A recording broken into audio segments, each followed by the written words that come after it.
I've been researching cannabis and the endocannabinoid system for 14 years, and I guess you could call it a special interest of mine. About just a year and a half ago, I felt like I was at the top of my career as a scientist. I had my dream job as an owner and the chief scientific officer of a cannabis research startup. But even though I looked like I had it all on the outside, I was actually at my worst within. And every moment that I wasn't in the lab, I was at home, underneath a weighted blanket, unable to bring myself to cook or clean, and eating nothing but chicken nuggets, and struggling to maintain my basic hygiene routines like brushing my teeth or taking a shower. And it doesn't always look like it to other people, but it's always been very clear to me that my brain is extremely challenging for me. And it's been both the best and worst thing about me that's brought great gifts and great hardship. I'm neurodivergent, and I've been diagnosed with a lot of things. And all of these labels, like anxiety, depression, bipolar, schizophrenia, autism, PTSD, all of these labels stopped meaning anything to me when I realized that there's no biological evidence for these categories. And that it doesn't actually matter what the category is, it matters how it affects me.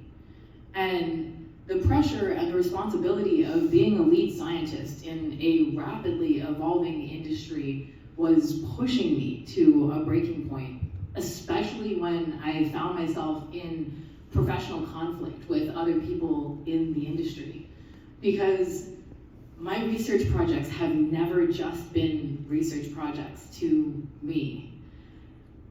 This is so much more to me than just a 14-year-long series of science experiments. And I was suffering emotionally in an industry that doesn't respect my medicine in the same way that I do. And so I reached a point where I thought that I might have to hospitalize myself because I had become a danger to myself and potentially to others around me, especially those who care about me. And it was a moment where I had to make an important decision, where I had to choose myself and my mental health over my dreams and my scientific career. And I was filled with this extreme disappointment and guilt and shame that I wasn't capable enough and that I wasn't good enough to be a scientist. And when the dust settled and I had left my company, I didn't know what I was gonna do next. I actually didn't know what I could do next. And with the help of my partner, Lane, we decided that manual labor was something that I think I could focus on at the time.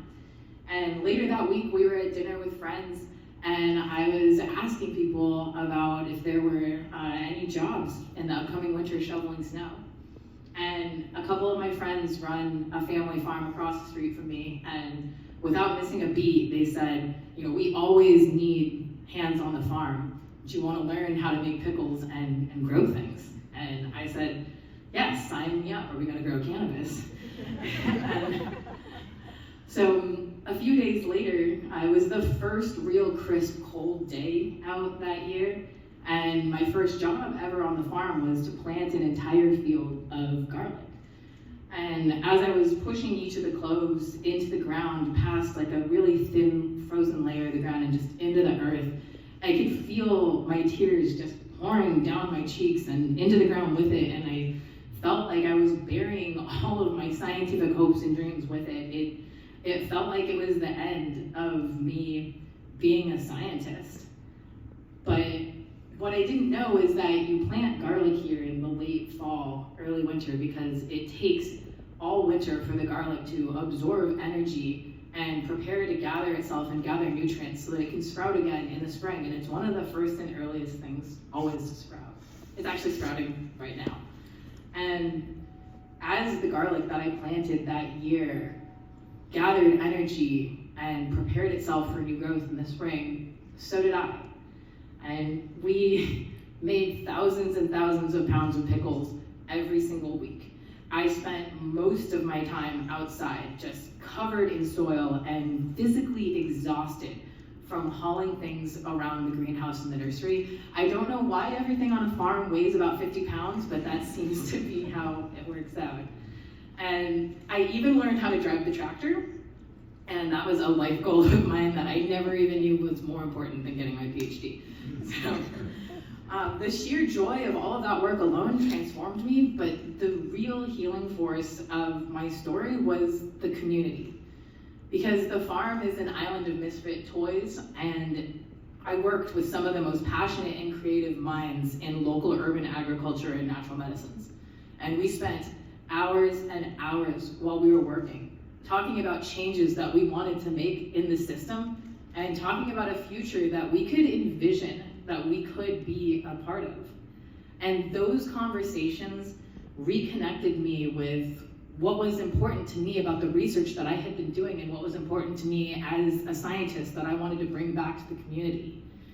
And so when the time came to harvest those garlic scapes, my hands were covered in like a sticky but chalky white residue, and it just reeked of that pungent sulfur garlic smell.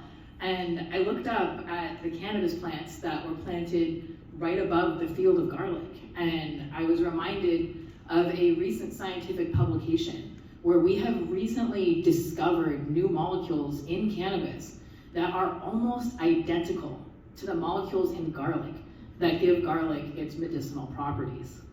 And it was that moment that I knew that I still had work that I wanted to do as a scientist. And it was that moment that I knew that I still had more that I needed to investigate and understand about the diversity of chemistry in cannabis, and that I wanted to put that in the context of the diversity that's in all of our brains. And so I started focusing on the neurodivergent cannabis community. And it's very early, but I can confidently say that we have very unique therapeutic experiences and benefits, and that we also have unique and complex medical needs. We have never been a part or had a voice in the science and medical community, and we deserve one. And I plan to use my research to start as many conversations about that as I possibly can. And it was my work on the farm that not only showed me what was important to me about my research as a scientist, but it showed me what was important to me in my life. And I still spend a lot of time, under a weighted blanket, and I still eat plenty of chicken nuggets. It's not because I have to, it's because I want to. And that difference is just one of many ways that I've chosen to be able to shape my life around my brain, now that I've accepted it and stopped being ashamed of it. And I'm so grateful to have been able to find and shape an environment and have a huge supportive community that accommodates me, that allows me to be a neurodivergent scientist. And just like when the garlic was sprouting back to the surface in the spring and I could see it and grab it and smell it, I feel like I'm back in touch with a deeper purpose that I had buried away, but that now is growing again and coming back to the surface and coming back to life. Thank you.